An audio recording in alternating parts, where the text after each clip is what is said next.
آج 12ویں پارے کا 3 پاؤ اور 13ویں پارے کے پہلا نصف پڑھ گیا۔ سورہ ہود پڑھی گئی اور سورہ یوسف اور سورہ الرعد کا کچھ حصہ۔ سورہ ہود میں کچھ حصہ کل گزر گیا تھا۔ آج جو حصہ پڑھا گیا اس کے اندر گزشتہ جو انبیاء ہیں، امتیں، ان کے واقعات بیان کیے گئے۔ قوم عاد کا، قوم سمود کا، قوم لوط کا، قوم ابراہیم کا، اسی طرح قوم مدین کا، حضرت شعیب علیہ السلام کی جو قوم ہے، ان کے واقعات ذکر کیے گئے۔ قوم عاد یہ یمن کے علاقے حضرموت کے اندر آباد تھی۔ حضرت عیسیٰ علیہ السلام سے بھی تقریباً 2-2.5 ہزار سال پہلے یہ ان کا نام و نشان ختم ہو چکا ہے۔ ان کی نسل میں کچھ لوگ باقی تھے، بقیہ سب ختم ہو گئے۔ ان کی طرف حضرت ہود کو نبی بنا کر بھیجا گیا اور انہوں نے اللہ کا پیغام ان کو پہنچایا، توحید کی طرف ان کو بلایا، اور پہلے تو ان کے اوپر ایک قحط کا عذاب آیا، لیکن اس سے بھی وہ متوجہ نہیں ہوئے۔ ان کے نبی نے ان سے یہ فرمایا تھا کہ اگر اللہ کی طرف متوجہ ہو جاؤ، توبہ کرو، استغفار کرو، تو اللہ تعالیٰ تم پر موسلا دھار بارش برسائے گا اور اس سے تمہارے لیے پیداوار ہوگی، قحط ختم ہوگا۔ لیکن اس کے باوجود بھی وہ نہیں مانے اور وہ ان کا انکار کرتے رہے، یہاں تک کہ ان کے اوپر عذاب آیا اور وہ جس علاقے میں آباد تھے اس کے قریب ریگستان تھا، اس سے ریت کے طوفان اٹھے اور وہ مسلسل 7 دن تک چلتے رہے، اور اسی کے اندر جو ہے تو وہ سارے کے سارے ہلاک ہو گئے۔ یہ بڑے بڑے جسموں والے تھے، بڑے بڑے ڈیل ڈول والے، لیکن اللہ تعالیٰ نے ان کو بالکل ختم کر دیا۔ دوسری قوم سمود تھی۔ یہ انہی قوم عاد کے بقیہ جو لوگ مسلمان ہو گئے تھے تو وہ دوسری جگہ جا کر آباد ہو گئے تھے، یعنی شام اور عرب کے درمیان میں ایک جگہ ہے جس کو حجر کہا جاتا تھا، اور مدائن صالح موجودہ اس کا نام ہے، ان کی بستیاں ابھی بھی موجود ہیں۔ وہاں پر یہ لوگ آباد ہو گئے۔ انہوں نے بھی بعد میں پھر نافرمانیاں شروع کی تو ان کی طرف حضرت صالح علیہ السلام کو نبی بنا کر بھیجا گیا، اور پہلے تو انہوں نے ان کی بات نہیں مانی اور معجزے کا مطالبہ کیا، تو اللہ تعالیٰ نے معجزہ ظاہر کیا کہ پہاڑ سے ایک اونٹنی نکل آئی، اور پھر بھی وہ لوگ نہیں مانے، تو ان کے نبی نے یہ کہا کہ اس اونٹنی کو کچھ نہ کہنا ورنہ تم پر اللہ کا عذاب آئے گا۔ اس کی باریاں مقرر تھی، کنویں میں سے ایک دن بستی والے پانی لیتے تھے اور ایک دن اونٹنی جو ہے تو وہ پانی لیتی تھی۔ چنانچہ ایک مرتبہ انہی کے ایک شخص نے اس اونٹنی کو ختم کر دیا تو ان کے اوپر پھر اللہ کا عذاب آیا۔ چنانچہ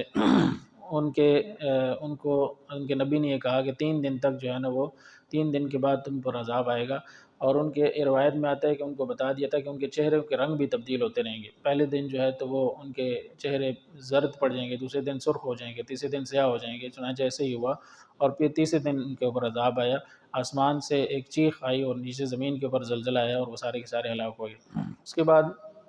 قوم لوط کا، حضرت ابراہیم علیہ السلام کا تذکرہ کیا گیا کہ قوم لوط جو کہ سدوم کا علاقہ تھا، بحر میت، ڈیڈ سی کے آس پاس جو علاقے ہیں وہاں پر آباد تھی۔ یہ حضرت لوط علیہ السلام ابراہیم علیہ السلام کے بھتیجے تھے، عراق سے ہجرت کرتے ہوئے فلسطین آئے، اور پھر فلسطین سے یہ چلے گئے اس صدوم کے علاقے کی طرف، ان کو نبی بنا کر بھیجا گیا، لیکن ان کی جو قوم تھی انہوں نے ان کی بات نہیں مانی اور وہ ہم جنس پرستی میں مبتلا تھی ان کی قوم، تو ان کے اوپر اللہ تعالیٰ کا عذاب آیا۔ فرشتے آئے تھے ابراہیم علیہ السلام کے پاس، یہ ایک ہی دور تھا ابراہیم علیہ السلام کا اور لوط علیہ السلام کا۔ ابراہیم علیہ السلام فلسطین میں تھے اور یہ صدوم میں تھے، تو یہ فرشتے پہلے ابراہیم علیہ السلام کے پاس آئے ان کو خوشخبری دینے کے لیے کہ آپ کے یہاں بیٹا ہوگا اسحاق علیہ السلام، اور ان کے بیٹے ہوں گے آگے یعقوب۔ تو یہ خوشخبری جب دی تو ان کی بیوی جو ہیں تو وہ ہنس پڑیں کہ میں اتنی عمر کی ہو چکی ہوں اور یہ بوڑھے ہیں تو کیسے ہماری اولاد ہوگی؟ تو فرشتوں نے کہا کہ کیا اللہ کے حکم سے تمہیں تعجب ہے؟ اللہ تعالیٰ کی رحمت اور برکت سے جو ہے تو وہ کوئی ایسی بعید بات نہیں ہے، ایسا ممکن ہے۔ اور پھر اس کے بعد وہ قوم لوط کی طرف گئے فرشتے، اور خوبصورت نوجوانوں کی شکل میں تھے وہ، انسانوں کی شکل میں، تو قوم لوط نے پہلے تو ان کی طرف غلط ارادے سے ان کی طرف آئے، تو حضرت لوط علیہ السلام کی چونکہ وہ مہمان تھے، حضرت لوط علیہ السلام کو بھی معلوم نہیں تھا کہ یہ فرشتے ہیں، چونکہ وہ انسانی شکل میں تھے۔ بعد میں انہوں نے یہ کہا کہ ہم فرشتے ہیں اور آپ چھوڑ دیں، اور آج رات کو آپ نکل جائیں بستی سے، جو آپ کے ساتھ لوگ مسلمان ہیں ان کو بھی لے کر نکل جائیں، سوائے آپ کی بیوی کے، چونکہ وہ کافر ہے، کافروں کی مدد کرنے والی ہے، وہ پیچھے رہے گی، اور پیچھے مڑ کر نہیں دیکھنا، صبح تک جو ہے ان کے اوپر عذاب آ جائے گا۔ چنانچہ جو مسلمان تھے وہ بستی سے نکل گئے، تو اس بستی کے اوپر اللہ کا عذاب ہے، ان فرشتوں نے اس بستی کو نیچے سے اٹھا کر الٹا کر کے پٹخ دیا واپس۔ اس کے بعد قوم شعیب کا واقعہ بیان کیا گیا، جو مدین کا علاقہ ہے تبوک کے ساتھ، اردن کے سرحد کے اوپر، ان کی طرف حضرت شعیب علیہ السلام کو نبی بنا کر بھیجا گیا۔ ان کی قوم جو وہ ناپ تول میں کمی کے گناہ کے اندر جو ہے تو ملوث تھی، اسی طرح انہوں نے چوکیاں بنائی ہوئی تھیں اور لوٹ مار کرتے تھے، اور شعیب علیہ السلام کے پاس جو لوگ آتے تھے تو ان کو روکتے تھے، تو ان کے اوپر بھی اللہ کا عذاب آیا، چنانچہ ایک چیخ آئی اور اس کی وجہ سے وہ سارے کے سارے ہلاک ہو گئے۔ حضرت موسیٰ علیہ السلام کا واقعہ جو ہے تو اس کے بعد مختصراً وہ ذکر کیا گیا، اور آخر میں صورت کے اختتام پر حضور اقدس صلی اللہ علیہ وسلم سے فرمایا گیا کہ آپ صبح شام، یعنی دن کے جو دونوں اطراف ہیں، صبح و شام نماز پڑھیں، اور رات کا جو حصہ ہے اس کے اندر بھی نماز پڑھیں، اور نیکیاں جو ہیں انسان کی، وہ انسان کے گناہوں کو ختم کر دیتی ہیں۔ تو انسان تو گناہ گار ہے، گناہ ہوتے رہتے ہیں، لیکن جب وہ نیکیاں بھی کرتا رہتا ہے ساتھ ساتھ، تو اس کی وجہ سے اس کے جو گناہ ہیں وہ بھی معاف ہوتے رہتے ہیں، صغیرہ گناہ اور کبیرہ گناہ جو ہے تو وہ اس کی توبہ سے معاف ہو جاتے ہیں۔ اگلی سورت جو سورہ یوسف ہے، سورہ یوسف کے اندر ایک ہی واقعہ بیان کیا گیا یوسف علیہ السلام کا، اور اسی جگہ بیان کیا گیا۔ قرآن کریم میں دیگر کسی مقام پر یوسف علیہ السلام کا تذکرہ نہیں ہے، صرف اسی صورت کے اندر ہے، لیکن تفصیل کے ساتھ ہے۔ جب یہود نے سوال کیا تھا حضور اقدس صلی اللہ علیہ وسلم سے کہ یہ بتائیں کہ جو بنی اسرائیل تھے یہ مصر، اپنا علاقہ جو فلسطین تھا اس کو چھوڑ کر مصر میں جا کر کیوں آباد ہو گئے تھے، تو یہود یہ سمجھتے تھے کہ حضور اقدس صلی اللہ علیہ وسلم کو تو پتہ نہیں ہوگا، کیونکہ ان کا تو نہ فلسطین جانا ہوا ہے، نہ مصر جانا ہوا ہے، نہ اور کوئی ذریعہ ہے ان کے پاس اس کے واقعات کے حاصل کرنے کا، تو وہ یہ سمجھتے تھے کہ شاید ان کو علم ہی ہوگا، لیکن اللہ تعالیٰ نے پوری صورت جو ہے تو وہ نازل فرما دی، جس میں حضرت یوسف علیہ السلام کا واقعہ پوری تفصیل کے ساتھ بیان فرمایا، اور کس طرح بنی اسرائیل جو ہے تو وہ یہ فلسطین سے جا کر مصر میں آباد ہوئے تھے، اس کو تفصیل سے بیان کر دیا گیا۔ یہ واقعہ چونکہ قرآن کریم کا سب سے مفصل واقعہ ہے، اس کو قرآن کریم نے کہا کہ احسن القصص، یہ واقعات میں بہترین واقعہ ہے جو اللہ تعالیٰ نے قرآن کریم کے اندر بیان فرمایا۔ یوسف علیہ السلام کو چونکہ یہ بیٹے تھے حضرت یعقوب علیہ السلام کے، حضرت یعقوب علیہ السلام کے 12 بیٹے تھے، 10 ایک بیوی سے تھے، 2 دوسری بیوی سے، جو 2 چھوٹے بیٹے تھے ان میں ایک یوسف علیہ السلام تھے اور ایک بنیامین تھے، تو یہ 12 بیٹے تھے کل۔ حضرت یعقوب علیہ السلام کو جو اپنے چھوٹے بیٹے تھے یوسف علیہ السلام، ان سے نسبتاً زیادہ محبت تھی، اور ان کو شاید وحی کے ذریعے سے علم بھی ہو گیا تھا کہ ان کو بعد میں نبی بنایا جائے گا یوسف علیہ السلام کو، تو بقیہ جو ستیلے بھائی تھے وہ ان سے حسد کرتے تھے، اور وہ یہ چاہتے تھے کہ کسی طریقے سے ان کو باپ کی نظروں سے ہٹا دیا جائے۔ تو یوسف علیہ السلام نے ایک مرتبہ خواب دیکھا اور اپنے والد کو خواب سنایا کہ میں نے 11 ستاروں کو اور سورج چاند کو اپنی طرف سجدہ کرتے ہوئے دیکھا ہے، تو یعقوب علیہ السلام سمجھ گئے کہ ان کو بعد میں نبی بنایا جائے گا، تو انہوں نے کہا کہ اپنا خواب جو ہے تو یہ اپنے بھائیوں کے سامنے بیان نہ کرنا۔ ان کے بھائیوں نے یہ منصوبہ بنایا کہ یوسف علیہ السلام کو کسی طریقے سے یا تو قتل کر دیا جائے، یا یہ کہ ان کو کہیں دور دراز علاقے کی طرف بھیج دیا جائے، اور ایک نے یہ مشورہ دیا کہ نہیں، ان کو کسی کنویں کے اندر ڈال دیا جائے۔ چنانچہ اس پر عمل کیا گیا، انہوں نے اپنے والد سے اجازت لے کر ان کو لے گئے کہ یہ ہمارے ساتھ کھیلیں گے، تو ان کے والد نے یہ کہا کہ کہیں ایسا نہ ہو اس کو بھیڑیا کھا جائے، تو انہوں نے کہا کہ ہم حفاظت کرنے والے ہیں، اور چنانچہ ایسے ہی وہ لے گئے اور ان کو ایک کنویں کے اندر ڈال دیا، اور ان کی قمیص لے کر آ گئے کہ دیکھیں ان کو بھیڑیا کھا گیا۔ تو یعقوب علیہ السلام نے فرمایا کہ یہ تم لوگوں نے جھوٹ گھڑ لیا ہے، اب میرے پاس صبر کے علاوہ اور کوئی چارہ نہیں ہے۔ وہاں سے کنویں سے ایک قافلہ ان کو لے کر مصر چلا گیا، اور مصر میں ان کو جو مصر کا وزیر خزانہ تھا عزیز مصر، اس نے خرید لیا، اور اس نے اپنے گھر میں لا کر یہ چونکہ بچے تھے اس وقت 7-8 سال کے، تو اپنی بیوی سے یہ کہا کہ ان کو گھر میں رکھو، اور ہو سکتا ہے کہ ہم اس کو اپنی اولاد بنا لیں، بیٹا بنا لیں، اور اسی طرح کئی سال تک وہ ان کے گھر میں رہے، اور یہاں تک کہ وہ نوجوان ہو گئے، جوان ہوئے، تو ان کی بیوی جس کا نام روایات کے اندر زلیخا آتا ہے، وہ ان کے چونکہ وہ حسین اور جمیل تھے، خوبصورت تھے یوسف علیہ السلام، تو وہ ان کے اوپر فریفتہ ہو گئی، اور اس نے ان کو گناہ کی دعوت دی، اور یوسف علیہ السلام جو ہے تو ایک دفعہ اس نے دروازے بند کر کے ان کو دعوت دی، تو یہ یوسف علیہ السلام دروازے کی طرف بھاگے اور وہ پیچھے بھاگی اور قمیض پکڑی ان کی، تو ان کی قمیض پیچھے سے پڑ گئی اور وہ دروازہ کھلا تو سامنے عزیز مصر جو ہے تو وہ کھڑے ہوئے تھے۔ تو فوراً جو ہے تو زلیخا نے وہ کہا کہ یہ دیکھیں کہ اس نے آپ کی بیوی کے ساتھ غلط ارادہ کیا ہے۔ تو اسی وقت گھر کے اندر سے ایک بچہ تھا، اس نے کہا کہ قمیض کو دیکھ کر فیصلہ کریں کہ اگر قمیض آگے سے پھٹی ہوئی ہے پھر زلیخا سچی ہے، کہ اس کا مطلب یہ ہے کہ وہ اپنا دفاع کر رہی تھی، اور اگر قمیض پیچھے سے پھٹی ہے تو پھر زلیخا جھوٹی ہے، اس کا مطلب وہ پیچھے سے ان کو پکڑ رہی تھی اور یہ بھاگ رہے تھے۔ چنانچہ جب قمیض دیکھی گئی تو وہ پیچھے سے پھٹی ہوئی تھی، تو عزیز مصر سمجھ گئے کہ یہ ان کی بیوی کی چال ہے، تو انہوں نے یوسف علیہ السلام سے کہا کہ اس واقعے سے اس سے درگزر کرو، لیکن چونکہ وہ شاہی خاندان کی عورت تھی تو شاہی محل میں عورتوں کو اس کے واقعے کا علم ہو گیا، تو وہ کہنے لگیں عزیز مصر کو کہ غلام کے اوپر، ایک خریدا ہوا غلام تھا اس کے اوپر جو ہے تو یہ فریفتہ ہو گئی ہے۔ تو جب اس کو پتہ چلا زلیخا کو، تو اس نے ان کے لیے ایک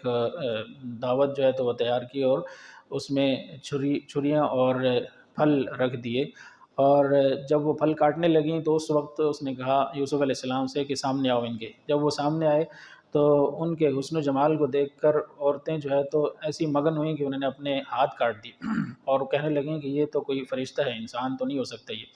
تو وہ کہنے لگی کہ یہی وہ شخص ہے جس کے بارے میں تم مجھے ملامت کرتی تھی، لیکن چونکہ اس نے میری بات نہیں مانی، یا تو یہ میری بات مانے گا یا پھر یہ ہے کہ یہ جیل میں جائے گا۔ تو یوسف علیہ السلام نے فرمایا کہ یا اللہ مجھے جیل پسند ہے اس غلط کام سے جس کی طرف مجھے یہ عورتیں دعوت دیتی ہیں۔ چنانچہ عزیز مصر نے بھی پھر اس واقعے کو دبانے کے لیے ان کو کچھ عرصے کے لیے جیل میں ڈال دیا تاکہ یہ واقعہ جو ہے تو ختم ہو جائے۔ جیل کے اندر دو افراد ان کے ساتھ ایسے تھے کہ جو کسی جرم کے اندر قید تھے، سزائے موت کے مجرم تھے، یعنی ان کے بارے میں یہ تھا کہ انہوں نے بادشاہ کو زہر دینے کی کوشش کی۔ ایک باورچی تھا اور ایک شراب نچوڑنے والا۔ انہوں نے خواب دیکھا، ایک نے کہا کہ میں شراب نچوڑ رہا ہوں، دوسرے نے خواب دیکھا کہ میں سر کے اوپر ٹوکرا اٹھائے ہوئے جا رہا ہوں اور اس سے پرندے جو ہے تو وہ کھا رہے ہیں۔ تو یوسف علیہ السلام سے انہوں نے تعبیر پوچھی، تو یوسف علیہ السلام نے فرمایا کہ جو شراب نچوڑنے والا ہے وہ تو آزاد ہو جائے گا دوبارہ اسی کام پر، اور جس کے سر کے اوپر ٹوکرا ہے اور پرندے اس میں سے کھا رہے ہیں تو اس کو پھانسی ہو جائے گی۔ چنانچہ ایسے ہی ہوا۔ جو شخص جس کو آزاد ہو گیا اور وہ دوبارہ شراب کے کام پر لگ گیا، تو بادشاہ نے ایک دن خواب دیکھا کہ 7 دبلی پتلی گائیں ہیں اور 7 موٹی گائیں ہیں، جو دبلی پتلی ہیں وہ موٹی گائے کو کھا رہی ہیں۔ تو اس نے اس خواب کی تعبیر پہلے لوگوں سے پوچھی تو کسی کو صحیح تعبیر معلوم نہیں تھی، تو پھر اس شخص نے بتایا جو شراب نچوڑنے والا تھا کہ قید خانے میں ایک شخص ہے جو تعبیر بتا سکتا ہے۔ چنانچہ یوسف علیہ السلام سے تعبیر پوچھی گئی تو انہوں نے تعبیر بتائی کہ مصر میں 7 سال تک جو ہے نا وہ اچھی فراوانی ہوگی، غلہ ہوگا، اور پھر اس کے بعد 7 سال قحط کے آئیں گے۔ تو یہ جو پہلے 7 سال ہیں فراوانی کے، اس میں جو غلہ ہو تو اس کو خوشوں کے اندر رہنے دیا جائے، تھوڑا سا استعمال کیا جائے اور بقدر ضرورت، اور زیادہ جو ہے تو اس کو محفوظ رکھا جائے، اور پھر اس کو اگلے جو 7 سال ہیں قحط کے اس میں استعمال کیا جائے، اور پھر اس کے بعد ایک اور سال آئے گا جس میں بارشیں ہوں گی اور پھر دوبارہ جو ہے تو ہریالی ہوگی۔ چنانچہ بادشاہ جو ہے تو اس سے خوش ہوا، اور پھر اس نے پوچھا کہ وہ عورتیں کہاں ہیں جنہوں نے یوسف علیہ السلام کے بارے میں ایسی بات کہی تھی۔ ان کو بلوایا گیا تو پھر عورتوں نے اقرار کر لیا کہ ہم نے جو ہے تو غلطی کی، اور عزیز مصر کی جو بیوی تھی اس نے کہا تھا کہ یہ اصل تو میری ہی غلطی تھی، میں نے ان کو گناہ کی طرف دعوت دی تھی۔ اس کے بعد یوسف علیہ السلام کو وزیر خزانہ بنا دیا گیا، اور جب قحط کے سال آئے تو فلسطین میں بھی قحط پڑا۔ یعقوب علیہ السلام کے بیٹے جو فلسطین میں آباد تھے تو وہاں پر بھی قحط آیا، تو وہاں سے لوگ مصر آنے لگے، اور وہاں مصر آئے تاکہ مصر میں چونکہ غلہ تھا تو وہ غلے کے لیے آئے تھے۔ پہلی مرتبہ جب آئے تو یوسف علیہ السلام نے ان کو پہچان لیا، لیکن وہ نہیں پہچان سکے۔ تو انہوں نے یہ کہا کہ ہمارا ایک اور بھائی بھی ہے بنیامین، جس کو وہ ساتھ نہیں لائے تھے، تو اس کا غلہ بھی دے دیں۔ تو یوسف علیہ السلام نے فرمایا کہ اس طرح تو نہیں ہوتا، جو شخص آئے گا تو اسی کو غلہ ملے گا، تو اگلی مرتبہ اس کو لے کر آنا، اور اگر نہیں لاؤ گے تو پھر تمہیں بھی نہیں ملے گا، کیونکہ اس کا مطلب یہ ہے کہ تم نے جھوٹ بولا تھا۔ اگلی مرتبہ وہ باپ سے بڑی مشکل سے اجازت لے کر ان کو لے کر آئے، تو یوسف علیہ السلام کو اللہ تعالیٰ نے ان کے لیے ایک تدبیر بتلائی کہ ایک پیالہ جو تھا بادشاہ کا، جو چاندی کا پیمانہ تھا یا سونے کا، وہ ان کے کسی بھائی کے کجاوے کے اندر، بنیامین کا جو کجاوا تھا اس کے اندر رکھ دیا گیا، اور پھر یہ آواز لگائی گئی کہ قافلے والوں تم نے ہمارے بادشاہ کا پیالہ جو ہے تو وہ چوری کیا۔ تو انہوں نے کہا کہ ہم تو چوری کرنے والے نہیں ہیں۔ چنانچہ جب سامان کی تلاشی لی گئی تو جس جو کہ پہلے طے ہو چکا تھا کہ جس کے سامان میں سے نکلے گا وہی جو ہے تو قید کیا جائے گا، چنانچہ ان کے بھائی کے سامان سے نکلا تو یوسف علیہ السلام نے اس طرح ان کو اپنے پاس، جو بھائی تھے بنیامین، ان کو اپنے پاس رکھ لیا۔ یہ جب واپس گئے والد کے پاس اور ان کو واقعہ سنایا تو ان کے والد نے کہا کہ تم نے پہلے یوسف کے ساتھ بھی ایسا ہی کیا تھا، بنیامین کے ساتھ بھی وہی کیا۔ تو بہرحال انہوں نے کہا کہ جاؤ ان کو تلاش کرو، چنانچہ یہ دوبارہ پھر آئے غلے کے لیے، تو اس وقت یوسف علیہ السلام نے فرمایا کہ میں یوسف ہوں اور یہ میرا بھائی ہے۔ تو اس وقت انہوں نے پہچانا، لیکن یوسف علیہ السلام نے ان سب کو معاف کر دیا اور کہا کہ یہ میری قمیض لے جاؤ، اور میرے جو والد ہیں وہ حضرت یعقوب علیہ السلام نابینا ہو چکے تھے آخر عمر میں، تو انہوں نے فرمایا کہ میری یہ قمیض ان کی آنکھوں پر ڈال دینا تو ان کی بینائی واپس آ جائے گی۔ چنانچہ ایسے ہی ہوا، یہاں مصر سے یہ قافلہ نکلا فلسطین کے لیے، ادھر فلسطین میں یعقوب علیہ السلام نے لوگوں کو بتا دیا کہ مجھے خوشبو آ رہی ہے یوسف کی۔ چنانچہ جب قافلہ واپس پہنچا اور قمیض ان کو دی گئی، ان کی آنکھوں پر ڈالی تو ان کی بینائی جو ہے تو وہ واپس لوٹ آئی۔ پھر یوسف علیہ السلام نے اپنے بھائیوں کو اور والد کو اپنے بلوا لیا مصر، اور وہیں پر جو ہے تو وہ آباد ہو گئے۔ اس کے بعد سے بنی اسرائیل جو ہے تو وہ مصر میں آباد رہے حضرت موسیٰ علیہ السلام کے دور تک۔ تو یہ وہ واقعہ تھا جس کو بیان کیا گیا کہ کس طرح بنی اسرائیل فلسطین سے مصر جا کر آباد ہوئے تھے۔ قصے کے آخر میں فرمایا، اس صورت کے آخر میں اللہ تعالیٰ نے، کہ یہ جو واقعات ہیں ان میں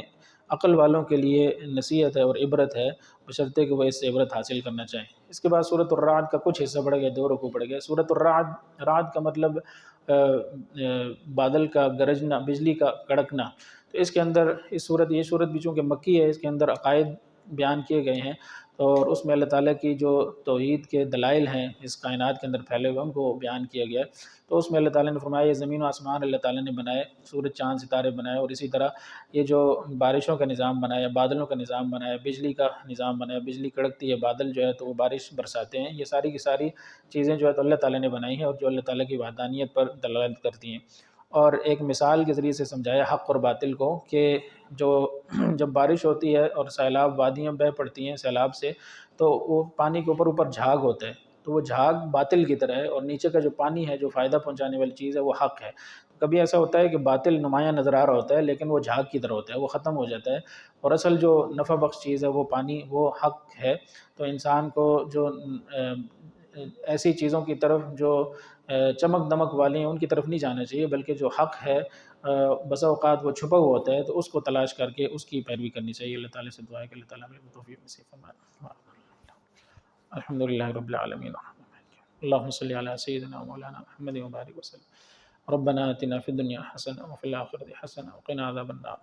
وصلی اللہ تعالی علی خیر خلقہ محمد وآلہ واصحابہ اجمعین برحمتک یا ارحم الراحمین۔